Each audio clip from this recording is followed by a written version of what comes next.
जय माता दी भक्तजनों।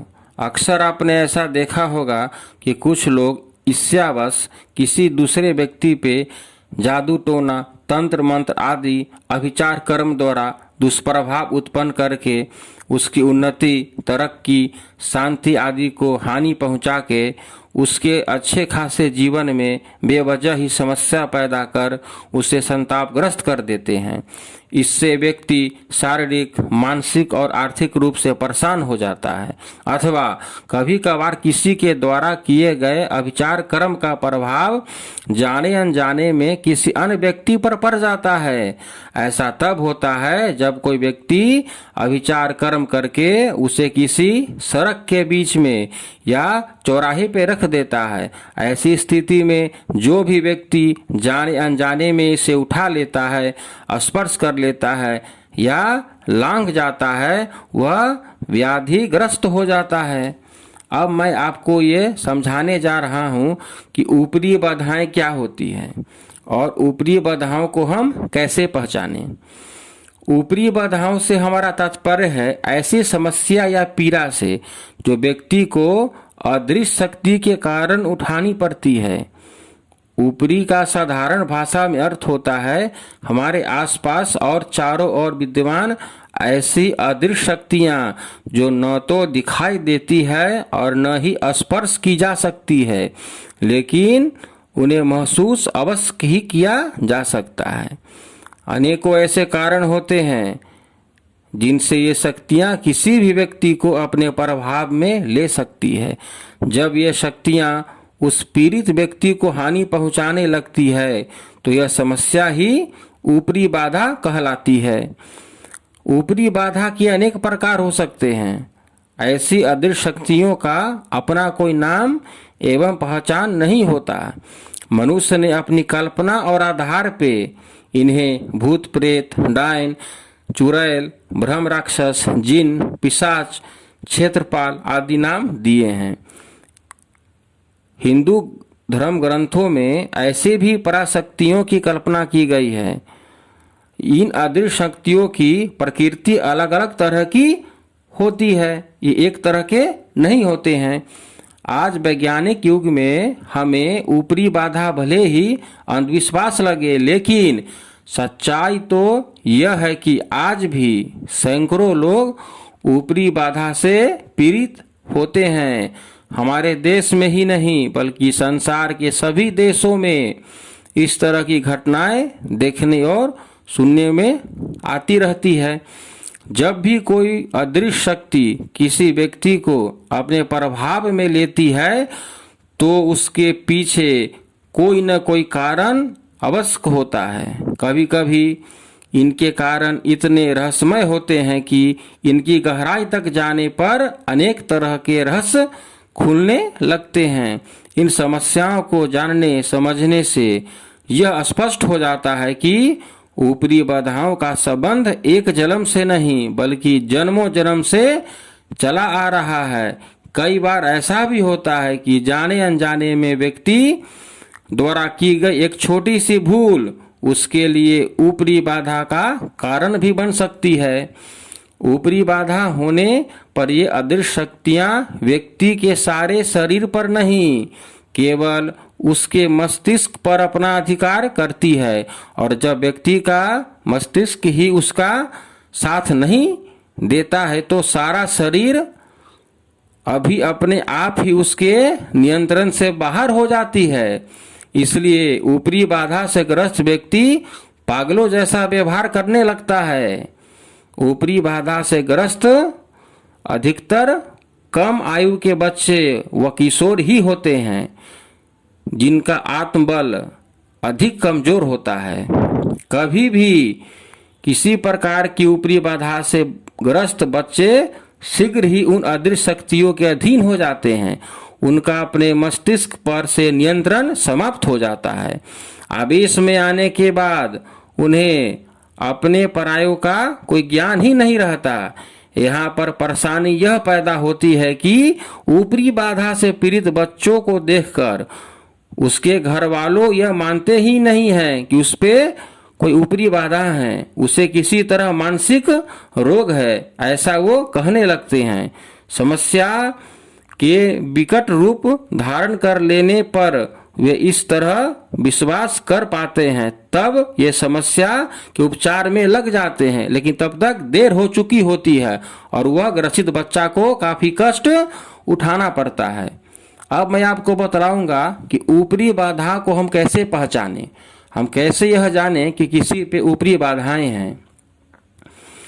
तो जब ये अदृश्य शक्तियों के पास अपना कोई शरीर नहीं होता है, ये सूक्ष्म रूप से इधर उधर विचरण करते रहते हैं और इन्हें किसी शरीर की आवश्यकता पड़ती है। ये वायु समान सूक्ष्म रूप में वायु में विचरण करते हैं। इन्हें न तो कोई देखा जा सकता है और न ही इसे स्पर्श किया जा सकता है। कोई भी ऊपरी शक्ति जो वायु रूप में होती है, वायु रूप में जब भी किसी भी व्यक्ति के अंदर प्रवेश करती है तो सबसे पहले वह उसके मस्तिष्क पर अपना अधिकार जमाती है, क्योंकि व्यक्ति का मस्तिष्क शरीर में सबसे अधिक क्रियाशील होता है। इसलिए ऊपरी हवा उस पर अधिकार करने का प्रयास करती है। इन्हीं प्रयासों के परिणामतः वह वायु रूपी शक्ति व्यक्ति के मस्तिष्क की क्रियाशीलता में बाधा पैदा करके उसे निष्क्रिय बना देती है, जिसके कारण सदा हंसने बोलने वाला व्यक्ति अचानक सुस्त और गुमसुम रहने लगता है। देर तक एकटक होकर शून्य में ताकता रहता है।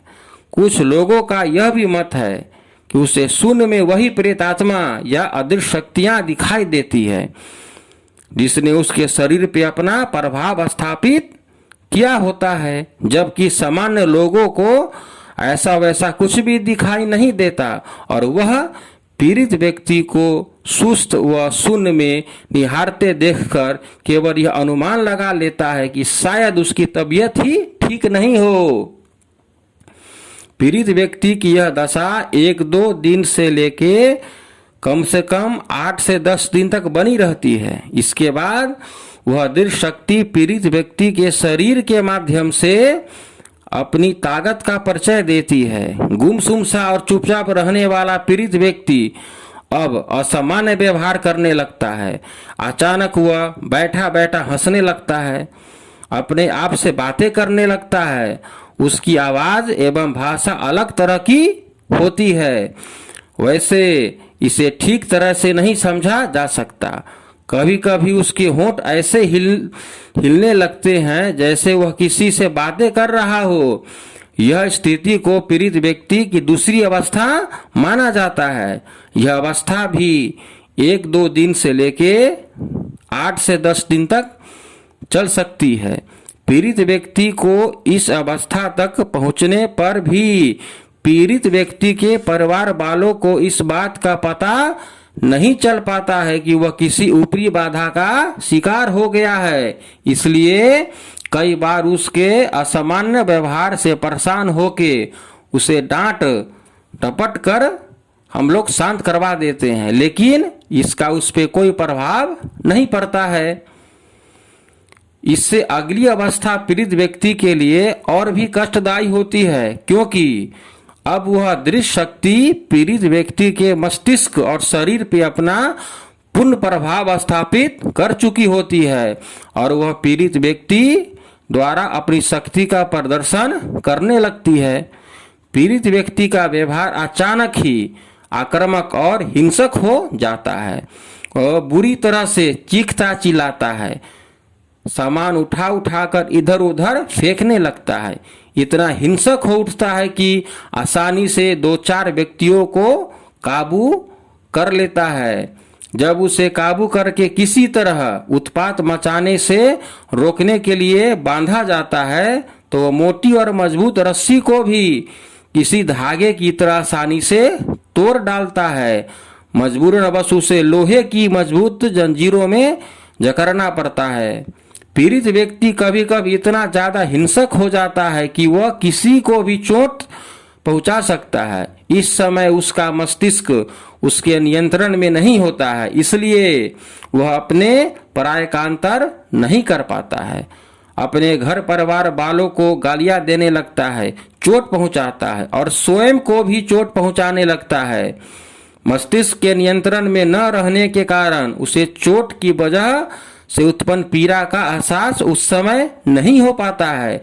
जब पीड़ित व्यक्ति को उस आवेश से कुछ समय के लिए मुक्ति मिलती है, तब उसे अपने शरीर पर लगी चोट का पीड़ा का एहसास होता है। आवेश के समय उसने क्या उत्पात मचाया इसका उसे पता नहीं चलता है, लेकिन अपने आसपास की स्थिति और लोगों को डरा सहमा देखकर वह जान जाता है कि उसके द्वारा कुछ ऐसा जरूर हुआ होगा जो नहीं होना चाहिए। इसमें सबसे बड़ी मुसीबत की बात यह है कि कभी कभी कोई अदृश्य शक्ति इतनी कठोर एवं हिंसक प्रवृत्ति की होती है कि लाखों प्रयत्न करने के बावजूद भी वह पीड़ित को मुक्त नहीं करती और उसके प्राणों तक का हरण कर लेती है। कभी कभी स्वयं पीड़ित ही इन सब बातों से इतना ज्यादा दुखी हो जाता है कि वह आत्महत्या करने की कोशिश भी करने लगता है। अतः इसका सीधा सा निष्कर्ष यही है कि ऊपरी बाधा के कारण व्यक्ति को अत्यधिक पीड़ा का सामना करना पड़ता है। ऊपरी बाधा से पीड़ित व्यक्ति के बारे में सबसे ज्यादा परेशानी यह है कि पीड़ित की शुरुआती अवस्था में घर परिवार वाले यह अनुमान नहीं लगा पाते हैं कि पीड़ित ऊपरी बाधा से भी ग्रसित हो सकता है। वे इसे किसी प्रकार का शारीरिक अथवा मानसिक रोग मान के इसकी चिकित्सा कराने लगते हैं। यदि रोग है तो पीड़ित के अंदर समाई हुई ऊपरी शक्ति उसका प्रभाव सामने नहीं आने देती है, इसलिए उसे चिकित्सा से कोई लाभ नहीं होता है। इस काम में जितना विलंब होगा उतना ही पीड़ित व्यक्ति को कष्ट होगा और अदृश्य शक्ति को उसके मस्तिष्क और शरीर पर नियंत्रण करने का और समय प्राप्त हो जाएगा। इस स्थिति में शरीर में विद्यमान अदृश्य शक्ति से पीड़ित को मुक्त कराना बहुत ही जरूरी हो जाता है। अतः अदृश्य शक्ति से पीड़ित व्यक्ति की शुरुआती दशा में ही किसी योग सिद्ध या तांत्रिक से उसका उपचार करा लिया जाए तो पीड़ित व्यक्ति और उसके परिवार वाले अनेक अनावश्यक पीड़ादायक समस्याओं से बच सकते हैं। अब मैं आपको आने वाले वीडियो में यह बतलाऊंगा कि ऊपरी बाधाएं कहाँ रहती है। जय माता दी।